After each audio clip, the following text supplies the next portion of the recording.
Salve, salve Colorado, salve, salve Colorada, bora lá, vamos falar do Internacional e atualizar as informações do nosso clube nessa quarta-feira, dia 12 de novembro. Tem muito para tratar do Inter por aqui, como uma saída, contratos já sendo alinhavados para 2026, também um reforço meio que garantido para a próxima temporada. Enfim, fica comigo até o final do vídeo, tá? Te inscreve também no canal, vem fazer parte desses quase 72 mil amigos, porque no ano que vem a gente vai atrás da plaquinha, tá? Vamos atrás da plaquinha de 100 mil inscritos, porque a gente sempre tem muito para tratar e falar do nosso Colorado por aqui. Ontem mais um sorteio do Clube do Ernest, né? E cara, 3 sorteios, 2, o Carlos Serapião levou. Vai ter sorte assim lá longe, né, cara? O Carlos Serapião ganhou a caixa da Tramontina, a caixa de ferramentas da Tramontina, que é a Autopeças, ok,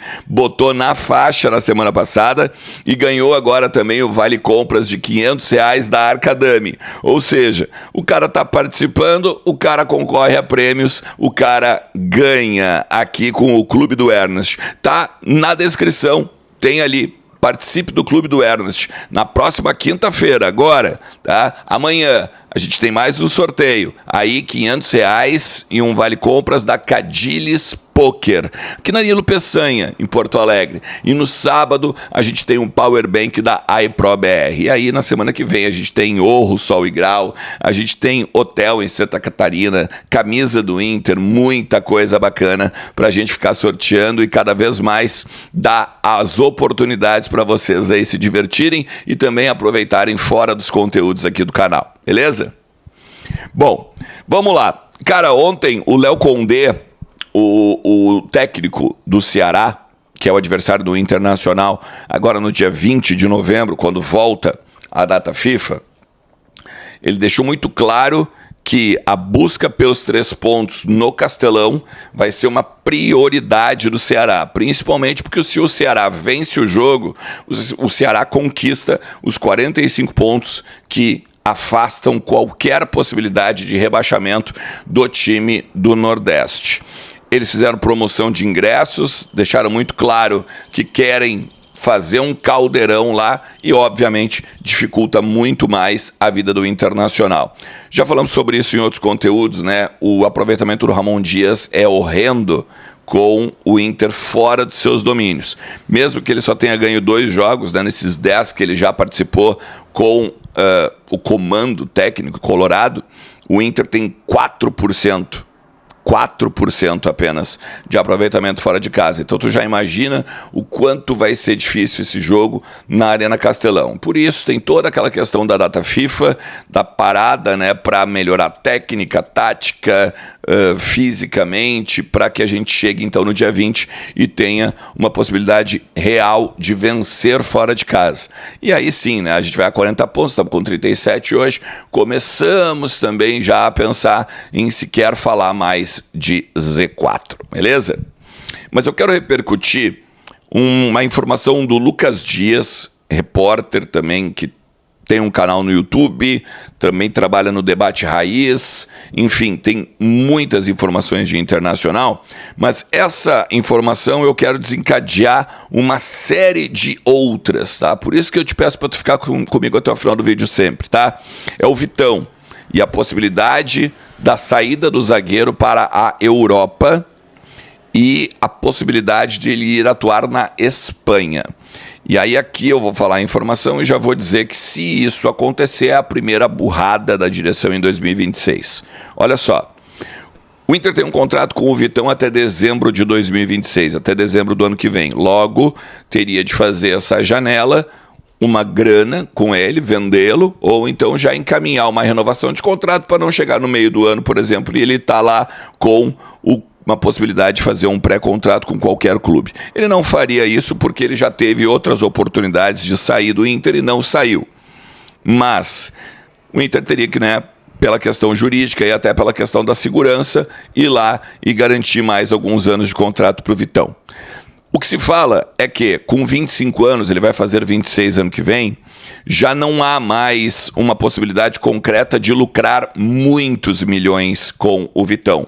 Por exemplo, o Betis pagou há alguns anos ainda, quando o Cudê estava aqui, quando o Roger estava aqui, perdão, 10 milhões de euros. O Inter ficaria com 8, porque, como eu disse, o Inter tem só 80% dos direitos econômicos do atleta. Só que daí teve a questão do fair play financeiro, ele teve que voltar para o Beira-Rio e continua aqui até agora. O Flamengo até teve interesse, mas meio que deu uma recuada. Acredito que para até substituir o Léo Ortiz, porque deve ganhar também aí uma transferência para a Europa. Porque hoje o Léo Ortiz e o Léo Pereira são os titulares do Flamengo e o Vitão teria que buscar um espaço. Então também tem essa questão do Vitão não querer ir para o Flamengo, tá? Mas o que se fala é que o Inter, a partir então desse pequeno tempo aí que deixou, né, do Betis até agora, não vai lucrar muito com o Vitão. E o Vitão quer jogar na Europa. O Vitão gosta da ideia de ir para o velho continente e, claro, garantir o pé de meia, botar uma grana no bolso e tudo mais, tá? Por que eu acho que é um erro liberar o Vitão? Porque hoje, mesmo que o Vitão faça parte de uma das piores defesas do Campeonato Brasileiro e tenha, sim, falhado em alguns lances nos últimos jogos, o Vitão é o nosso melhor zagueiro. O Vitão, hoje, ele é titular fácil do Inter, porque só temos o Cleiton Sampaio pelo lado direito, o Gabriel Mercado tem 38 anos e mesmo que renove o contrato, e a gente vai falar sobre isso daqui a pouco, ele vai ter 39 anos, certamente ele não vai aguentar uma temporada tão forte quanto a do ano que vem, então não tem como liberar o Vitão. Porque a gente não vai ter dinheiro no ano que vem, a gente não vai ter poder de investimento, tu não vai encontrar um zagueiro como o Vitão em outro ambiente, em outro lugar. E até mesmo da facilidade que veio o Vitão, né? Quando tinha lá a questão da guerra na Rússia e na Ucrânia, e ele vem para cá emprestado, vai ficando pela normativa, e no final das contas o Inter pega ele de graça porque acaba o contrato dele com o Shakhtar. É algo muito semelhante que está acontecendo com o Vitinho. O Inter já começa a pensar a organização do contrato dele definitivo para ele assinar um pré-contrato agora em janeiro. E aí, quando encerrar a normativa da FIFA, no meio do ano que vem, ele então seria do Internacional em definitivo. O Inter não correria nenhum risco de perdê-lo para outra equipe. De repente chega uma outra equipe com mais dinheiro ou uma outra equipe com um aporte maior em termos de salário, de luva e tudo mais, e o Internacional teria que negociar, o Internacional daqui a pouco teria que pegar e fazer leilão. Não é a ideia do Inter.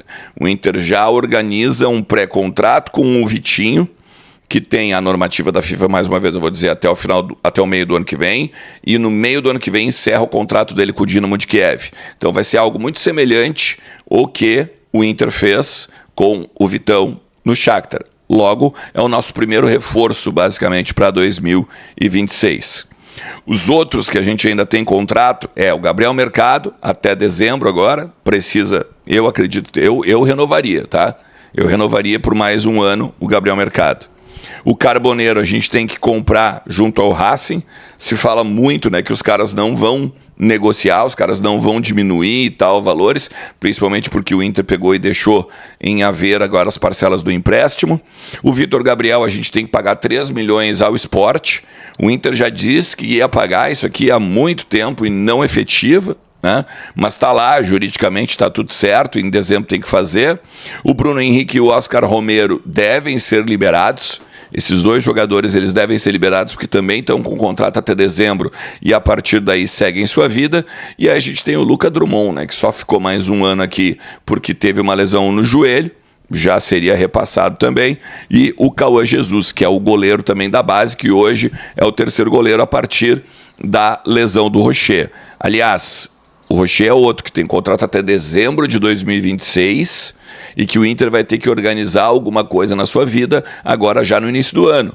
Porque não vai mandar o cara para a Copa do Mundo na metade do ano com 6 meses de contrato só e podendo fazer um pré-contrato em cima de uma boa atuação na Copa do Mundo, né?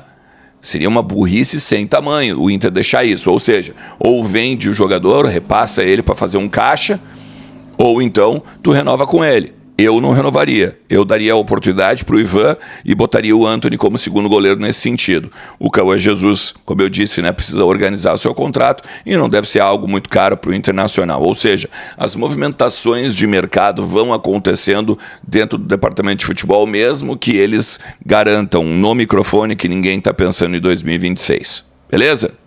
Se tu chegou até aqui, te agradeço demais, tá? Não te esquece que a KTO é a minha parceira, tem Campeonato Brasileiro hoje, né? Quem sabe tu bota uma fezinha lá no Atlético Mineiro, hein? Joga contra o Fortaleza, né? Partida atrasada. KTO é a melhor casa de apostas do Brasil e é a minha parceira de longa data aqui. Utiliza o link que tá no comentário fixado e aproveita tudo que a plataforma tem para te oferecer. Tamo junto? O que tu faria nesses contratos todos aí? Bota nos comentários. Vamos trocando uma ideia ao longo de todo o dia. Forte abraço. Tchau.